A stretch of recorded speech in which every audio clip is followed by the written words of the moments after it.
Well, actually, I think the facility in question, we had revoked the license of this individual to operate a family daycare home. And then information, of course, came to our attention that she was continuing to operate a home, so we have asked that the district attorney file an injunction.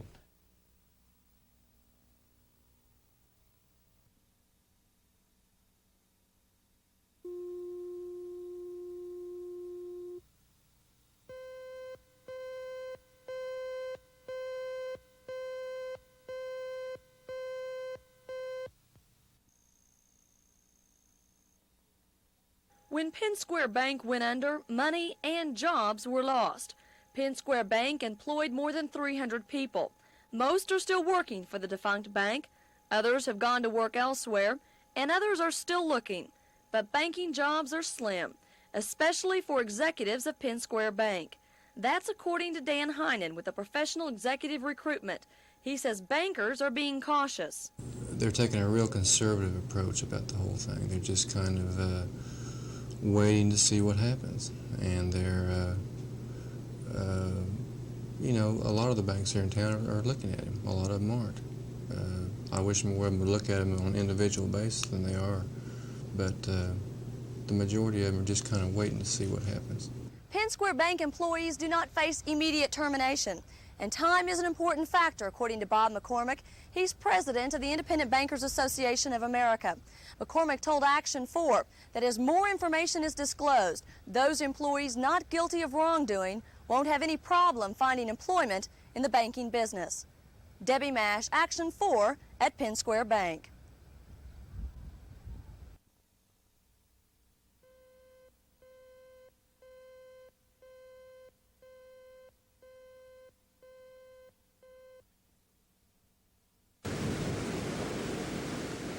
Donald Ellis had been here many times before. This fishing hole's been a favorite family spot for years.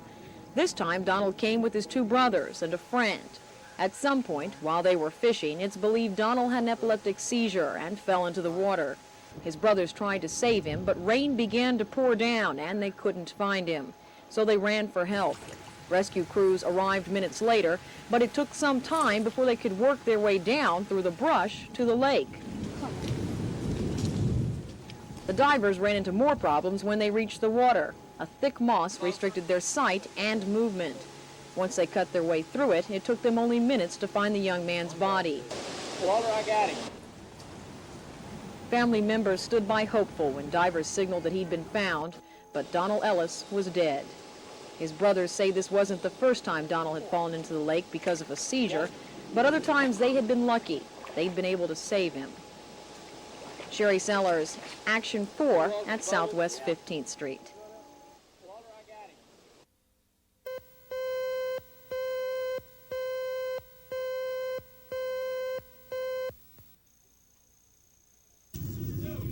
If the first half of this year is any measure of things to come, then OG&E's ECHO program should be very popular. In the first half of this year, the utility had a 10% response rate to the audits. Last year, only 1% of OG&E's customers were interested enough in ECHO to call for an audit. The concept could give homeowners enough advice to save electricity by improving energy efficiency. The utility says programs like ECHO help delay the construction of new power plants and slow down the need for rate increases. Although the individual customers will be saving by consuming less, overall the system will continue to grow. With the ECHO program, the PEAKS program, and all of our energy conservation efforts, what we hope to do is just slow the growth. We know we're going to keep growing. OG&E has only 23 full-time energy auditors, and since each audit takes several hours to complete, a backlog has rapidly developed. At the end of last month, over 1,500 inspections were pending in Oklahoma. But the company doesn't seem to mind. They say it's good to see more people concerned about energy conservation. Tony Stizza, Action 4. Okay, let's go.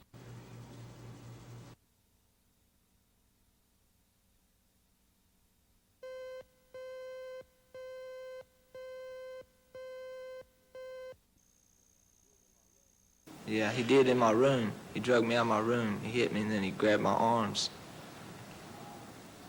And how big was he? He was bigger than I was then. I was pretty small then. And what did he hit you with, his fist? His fist. And where did he hit you? in the back of the head. U.S. Attorney for Eastern Oklahoma, Frank Keating, was on hand in Washington last May when 4 teenagers described how they'd been abused while living in welfare department-run juvenile institutions. Keating discussed the shocking testimony with Justice Department attorneys. The Justice Department Civil Rights Division has now asked the FBI to begin a preliminary investigation into those charges. The FBI will try to confirm the teenagers' sworn testimony. The investigators will also study State Crime Bureau reports and subcommittee files concerning the allegations. The Bureau will be trying to determine if the alleged neglect or abuse violated the civil rights of the kids involved. The findings will be turned over to the U.S. Attorney's Office and the Justice Department for possible prosecution.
One half of all traffic deaths are alcohol-related. 70 people are killed in any one day because a drunk driver was behind the wheel. Friends and families suffer. Laws are on the books to combat the problem, but many times they are not enforced. The Presidential Commission on Drunk Driving will try to come up with some answers to the problem and present them to the President in April. Since Oklahoma City is in such a central location, the commission met at the Skirvin Plaza, with the governor of Arkansas leading the way on the importance of stiffer penalties and higher fines. Unfortunately, within the courts, because of the backup in the judicial system, but many times within the courts, that there are alternatives to drunk driving or a DWI charge, and if they change it to reckless driving because of plea bargaining for other considerations, then the record never reflects that the person is in fact a chronic drinker and has a problem as a drunk driver. In many cases we find reckless driving is in fact fined and a misdemeanor charge is filed. So it's not just the laws that are being passed, the question is, are they being enforced? Oklahoma's governor also appeared to give testimony about Oklahoma's drinking laws. He was asked if raising the drinking age to 21 instead of 18 would make any difference. The short answer to your question is that I'm hesitant to endorse anything at this particular stage. I would prefer to wait till the hearings. The public hearing will continue through Tuesday, hopefully to heighten public awareness to the problem. As the governor told Mayor Ladding and others serving on the Presidential Commission, "We admire your task, but we don't envy it." Bella Shaw, Action 4 at the Skirvin Plaza, downtown. Here we go, the first cut coming down.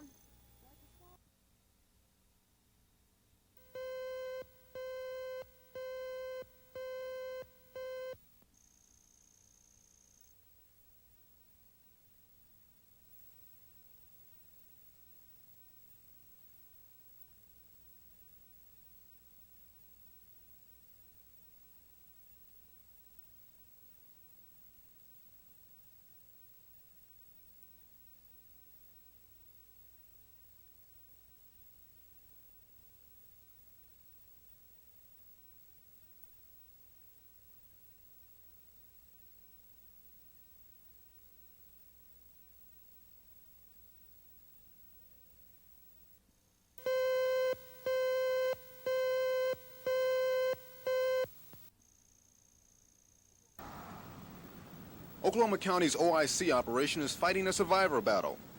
There are 140 centers around the U.S. just in about the same shape. The problem, of course, is money. Without funding, the center just can't utilize all its job training facilities. Since last October, more than 20 full-time instructors have been laid off. Machines must sit idle. Last year, OIC used $916,000, and 93% of the money came from federal grants that the center no longer receives. The federal cutbacks means that more support must come from the community at large. OIC warns the employment picture must improve, or else the country will lose faith in the system. We also understand that youth unemployment is at a point of epidemic proportions in this country. And if we can't reverse the youth unemployment problem and instill within them a sense of free enterprise and a sense of what the work ethic is all about in America, I believe that the free enterprise system will die in this country and business opportunities will not grow. OIC is now focusing its attention only on clerical training. Wallace says surveys show the job market could use people with these skills. For the low-income and unskilled worker, OIC has been the turning point toward a better way of life. Wallace points out the government does have a choice: either spend a few $1 million on job training or billions of dollars in unemployment benefits. Ed Stewart, Action 4 in Northeast Oklahoma City.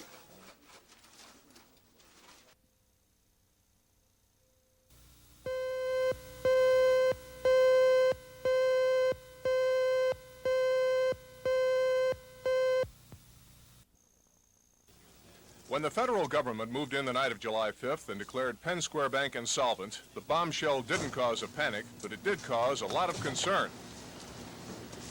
And long lines of concerned depositors were a familiar part of local newscasts for days following the opening of the new Deposit Insurance National Bank. The long lines are gone, but the bank remains very much in operation, processing the millions of dollars in deposits and claims, which the FDIC insured up to $100,000 each. There have been congressional hearings on the bank's collapse. The FBI and a 23-member federal grand jury here are investigating bank records and practices. Has there been a ripple effect from the failure of a bank so intensely involved in energy matters? Well, the answers aren't in yet. Dealings with Penn Square Bank have caused somewhat embarrassing and potentially serious problems for institutions like Continental Illinois and Chicago, and Chase Manhattan in New York City. Energy is a big part, but only a contributing part to an Oklahoma economy which also has a broad base of federal workers and farmers, largely unaffected by something like this. And even in energy, it's a mixed bag. We had a natural contraction occurring within the industry anyway when the collapse occurred. The natural contraction wasn't necessarily all bad. The prices of leases, the prices of drilling were highly inflated and probably a little bit too high considering the market in today's economy. And a check with bankruptcy courts in Oklahoma is inconclusive.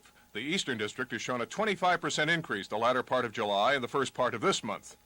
The Northern District reports 21 business reorganizations filed in July, the most ever for a month. But Western Oklahoma's district, where much of the energy activity takes place, shows no appreciable change.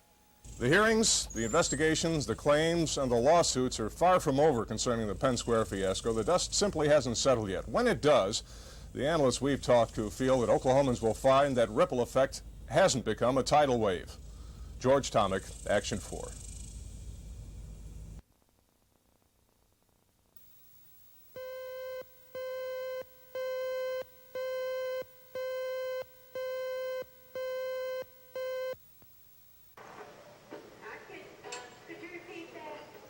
I'm Sherry Sellers. Oklahoma City schools aren't the only ones getting spruced up for the new term. The school buses have been undergoing facelifts too. Transportation employees have been working all summer long, giving the carriers complete checkups.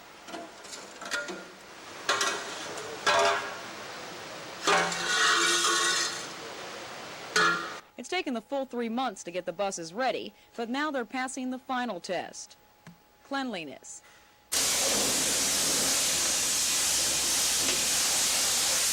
Each one is washed inside and out.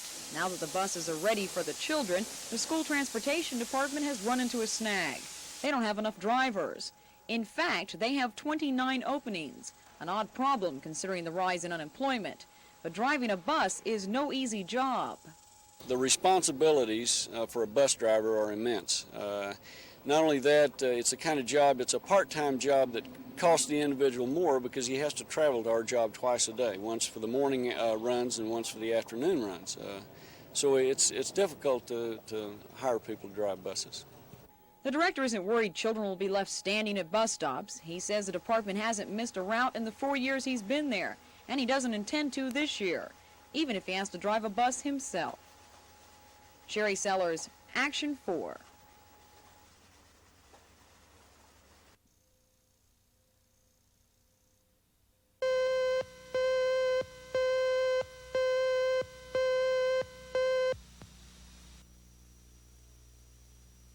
Abundance, but rather in severe deficit. The question was the impact of federal budget and tax changes on state and local governments. It's a sensitive issue here at the governor's conference because the details of Reagan's new federalism are still a mystery. Many governors expressed their concern over the economic policies of the administration, but the harshest criticism came from Oklahoma Congressman Jim Jones, chairman of the House Budget Committee.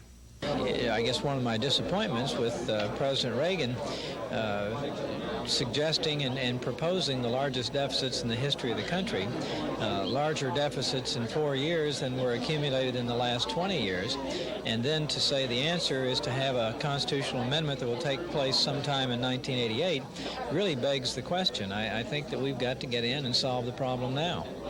Immediate answers are on the governor's minds, too. They've been waiting for details of the new federalism program since Reagan announced the program last January.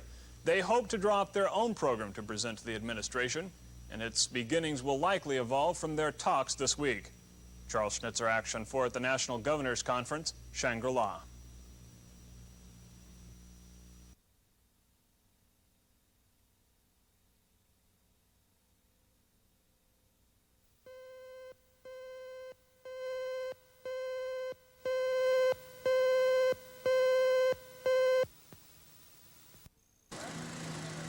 Sycamore Square is on its way toward completion.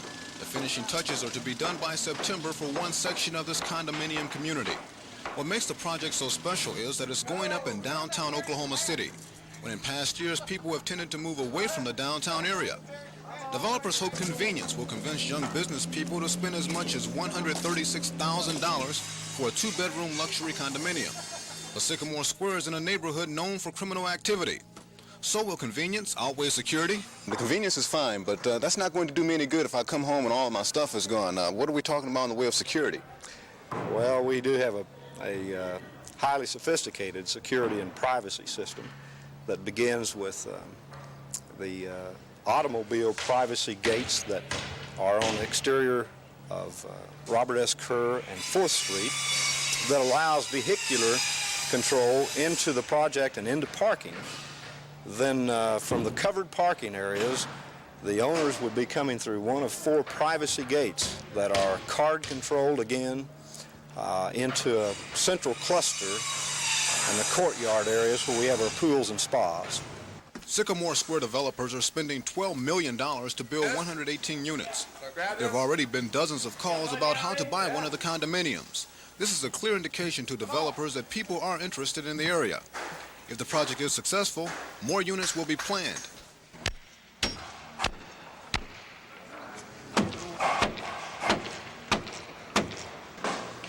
Got it? If not, developers feel it was worth a try. Ed Stewart, Action 4 in downtown Oklahoma City.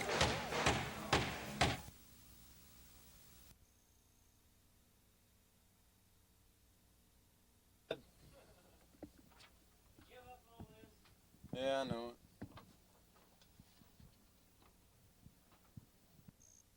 it. A family trip to Will Rogers World Airport turned into tragedy late last night. A 5-member Edmond family was traveling back to the northern Oklahoma County community after picking up a relative at the airport. When crossing the intersection of Southwest 29th and Meridian, they struck a police car broadside. The officer was in pursuit of another vehicle when the accident occurred. Dead at the scene was the mother, 36-year-old Dorothy Carlson of Edmond. Her 7-year-old son Brian Carlson died later at the hospital. Also injured in the accident was Terry G. Carlson, the father of the family. 2 other Carlson family members were hospitalized, 15-year-old Jennifer and 5-year-old Dale. They are listed in fair condition. A witness to the accident described what she saw. Okay, the police car, he had his sirens on, his coming through. The yellow car didn't even try to, slow down when he seen that the lights were on. He's going, just kept on going through. And the police car tried to skid, and when he did, he just, crashed into the car. The Carlson's yellow Opel was completely destroyed, as was the patrol car. The police officer involved is 25-year-old Alan Massey. He is listed in good condition after last night's crash. Janet K. Crow, the relative that the Carlson family picked up, was not injured. Kevin Ogle, Action 4.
The man in the suit is Frank Coppola. 2 days ago, Coppola was executed in Virginia. A federal appeals court judge had blocked the execution during the day, but the Supreme Court overturned that decision. Now there's a question whether the Coppola case will mean more executions around the country. In Oklahoma a few weeks ago, convicted killer Larry Cheney was granted a stay of execution by the Oklahoma Court of Appeals. That stay came just a few days before he was scheduled to die. Cheney's attorney asked for a new trial Thursday, but in light of the Coppola case, District Attorney Bob Macy says executions might start again in Oklahoma. I am a little more hopeful than I was that we will have some executions now. And I don't mean to sound inhumane, but I just feel that the people that are on death row all committed very atrocious crimes. I think that their execution would be a deterrent. I'm more encouraged than I was. Maybe we'll be able to go ahead and proceed with an execution here in this state now. Macy's not sure if the fact Coppola consented to his own execution makes a difference. So there's still a question whether the execution chamber in McAllister will be used soon. Coppola's own lawyer has said his client's consent distinguishes Coppola's case from most cases. So there's still one big question that has to be answered. Would the Supreme Court be as willing to allow the execution of a person on death row who wants to keep living? If the court answers that question yes, then executions would become more commonplace. Bill Ross, Action 4.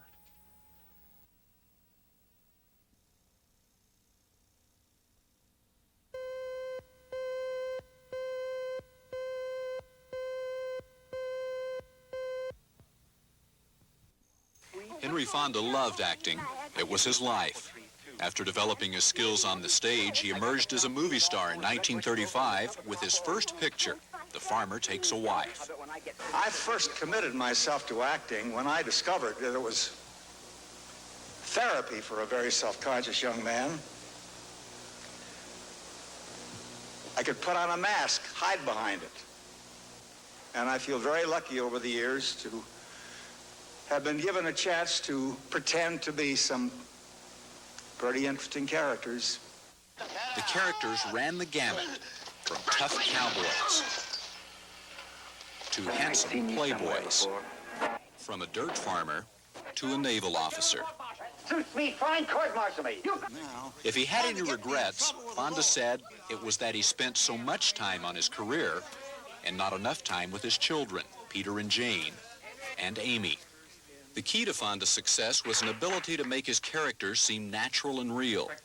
His crowning achievement was his role in the movie On Golden Pond, for which he won an Academy Award.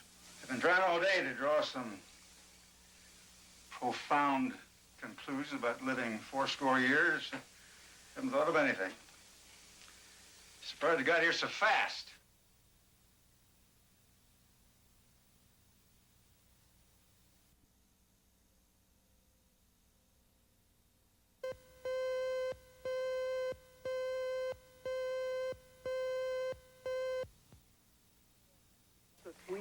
is terrible when he's mad. For Henry Fonda, acting was his life. Dozens of plays, more than 80 films. The Farmer Takes a Wife, which he'd played on Broadway, became his first film. I first committed myself to acting when I discovered that it was therapy for a very self-conscious young man. I could put on a mask, hide behind it.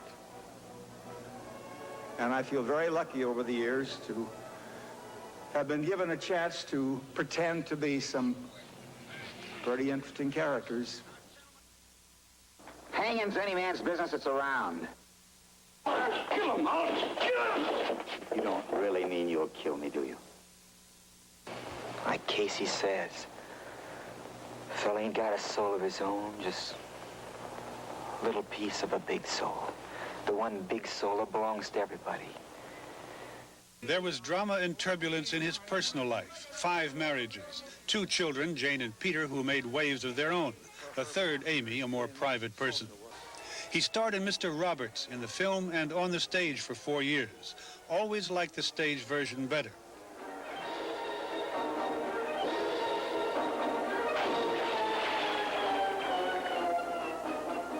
His last big vehicle was the film On Golden Pond with Katharine Hepburn and his daughter Jane. I suppose you expect me to sing something now. No, I'm not about to. I've been trying all day to draw some profound conclusions about living 80 years. Haven't thought of anything. Surprised I got here so fast. He woke up this morning, sat up in bed, and quietly just stopped breathing. Frank Bergholzer, NBC News, Los Angeles.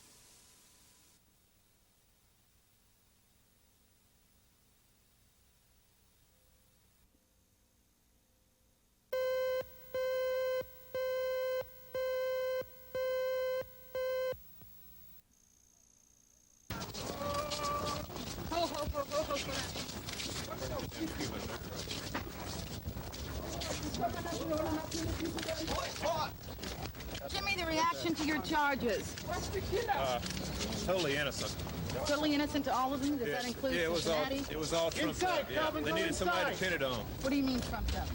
They needed somebody. They had a lot of unsolved killings, and they needed somebody to pin it. That was just because of my white racist views. Do you have white racist views? Oh, definitely, yeah. Well, how do you feel about blacks? I'm against race mixing and communism. Move.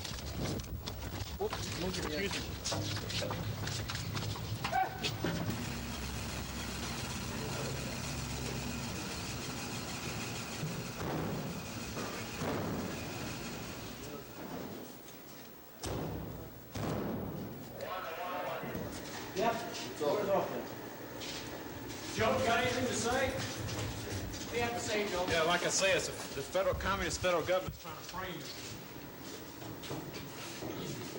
Close it up. We'll take care of it. We got it. Close the door.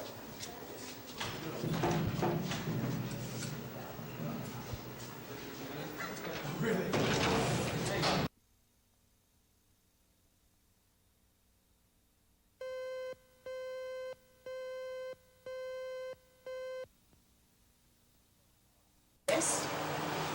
Post office box I can't register. This is true. I'd like to have you sign. 61.5. Ex-offenders, we pay taxes just like anybody else. And I don't feel that we should be prohibited from participating in the voting process. And it is important that each ex-offender know that he has a right to vote. The information that I have copied here is true.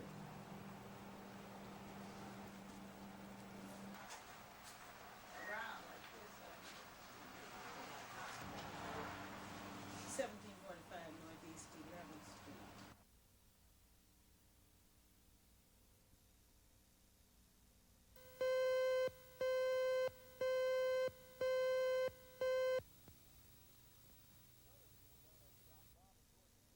The owners of this donut shop, Bob and Dorothy Bean, were told by the health department that if their sewer continued to back up, they had 2 options: close the doors or continue to operate their business and risk going to jail. Well, they didn't close their doors and they didn't go to jail, but the aspect of their sewer giving them more problems is a definite possibility. The problem with the sewer system at the shop has been going on since it opened 3 years ago. The owner, Bob Bean, says raw sewage backs up and floods the store about once every 3 days. Bean has brought in a private plumber to make sure his line is not the problem.